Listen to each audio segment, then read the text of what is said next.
For 2 decades, I've sat with patients whose lives were quietly being hijacked by anxiety. And almost all of them have been given the same recycled advice. Just relax, just breathe. That advice isn't wrong. It's just incomplete. Anxiety is not a flaw. It's a biological pattern, and the science of how to quiet it has moved a long way in the last decade. So today, 10 habits ranked from least to most powerful, with the actual brain mechanism behind each and exactly how to practice it. Stay until number 1. The order matters more than you would think.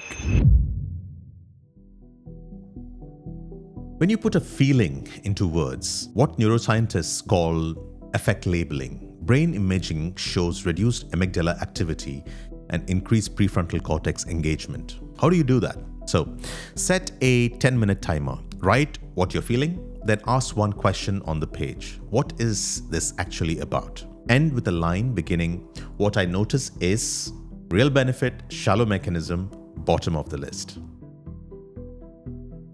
Now, caffeine blocks adenosine receptors. We all know that. And adenosine receptors, the molecule that signals fatigue. But it also raises cortisol and activates your sympathetic nervous system. So elevated heart rate, shallow breathing, and heightened alertness. The body on coffee looks almost identical to the body on anxiety. I used to think coffee was helping me. Every morning before I even understood how I was feeling, I would reach for a cup. Sometimes, even at night, if I was in a meeting or discussion with someone. But here's the thing I slowly realized. I wasn't always tired. Sometimes I was already overstimulated. I was consuming it to keep me awake and not for energy. It was pressing harder on an anxiety throttle I was already riding. I still take coffee, but this time with some rules. So no coffee after 2 p.m., no coffee first thing in the morning, and honestly, it changed more than I expected. Caffeine has a 6-hour half-life, so your 2 p.m. coffee is still active at 8 p.m. If you drink 3 or more cups, taper 1 cup per week, and this will give you a quieter baseline and a quieter mind. Sometimes the answer is not to push harder, sometimes the answer is to take your foot off the throttle. This time I'm going to talk to you about loneliness and anxiety. They share a neural architecture. So the late John Cacioppo's research showed chronic loneliness lights up the same threat response system as physical pain.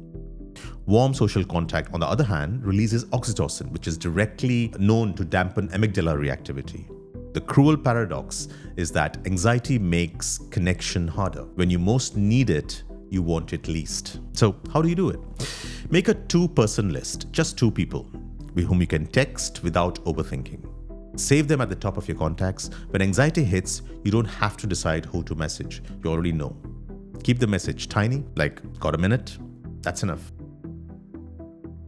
Hunter and colleagues in a journal called The Frontiers in Psychology, they found that just 20 minutes in a natural setting dropped salivary cortisol by 21% and amylase by 28%. The mechanism is attention restoration theory.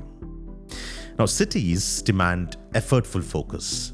Nature offers the soft fascination, which lets your nervous system actually power down. I used to live in Inverness up north of UK in Scotland in 2007, so almost 19 years ago.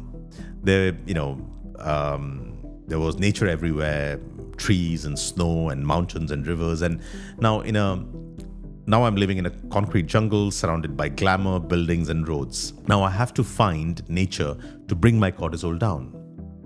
Okay, so how do you do it? How do you connect with nature where you are? So 20 minutes, 3 times a week, phone in your airplane mode. You don't need a hike. A park bench is enough. Eyes on a horizon, ears on something other than traffic, and you're done. You are in contact with nature. Cold water on the face triggers the mammalian dive reflex, an evolutionary mechanism that activates your parasympathetic nervous system almost instantly. Heart rate drops, vagal tone rises, the body chemistry shifts within seconds. You did not think your way out of the anxiety. You shocked your nervous system into letting go of it. So how do you do it? You just fill a bowl of cold water, even iced water. Hold your breath, submerge your face from forehead to chin for 15 to 30 seconds. That's it, 15 to 30 seconds. Repeat once if needed. And if you know someone or you're doing this, if you have a heart condition, you should check this with your doctor. right? So after you finish listening to this video, go and try out. It really helps.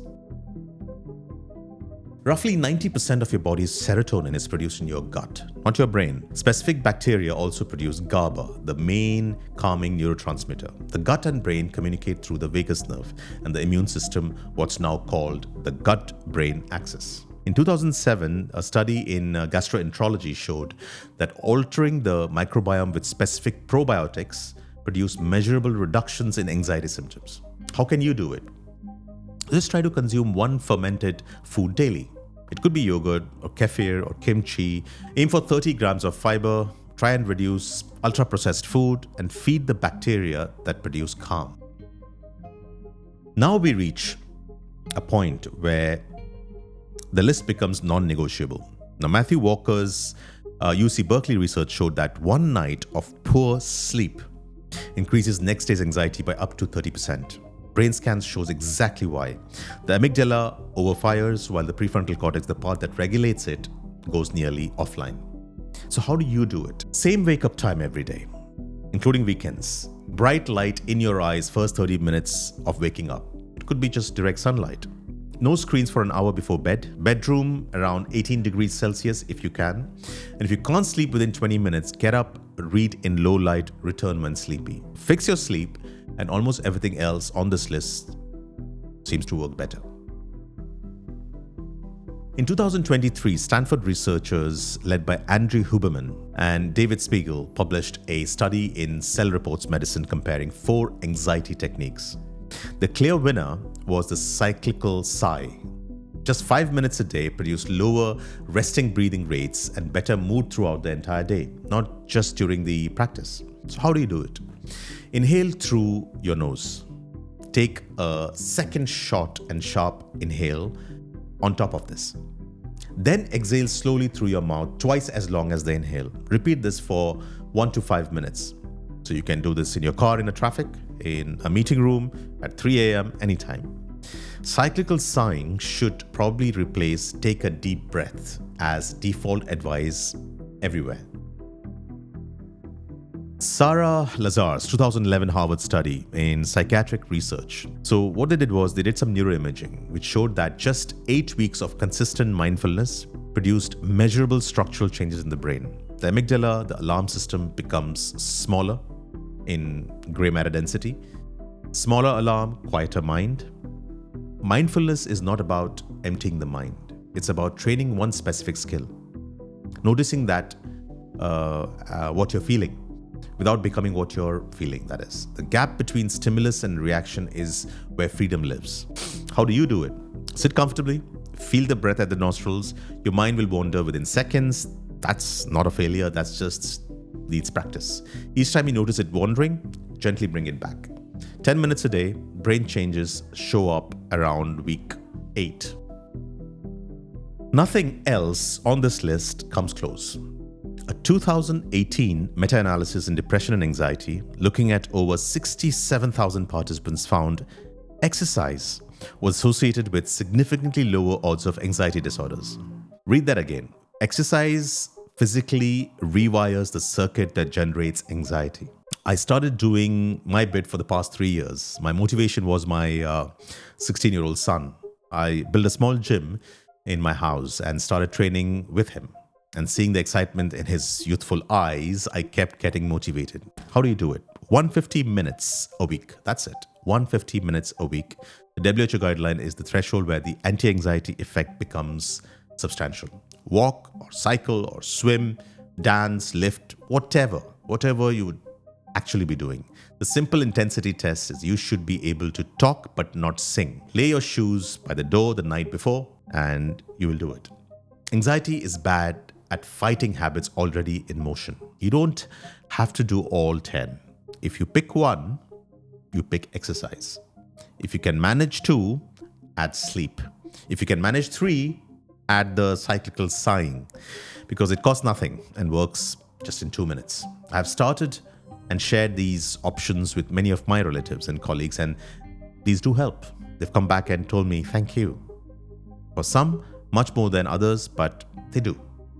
Your anxiety is not who you are.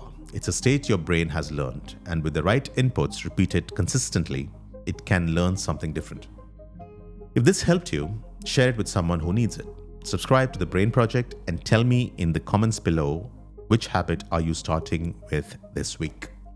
I'll see you in the next one. Bye-bye.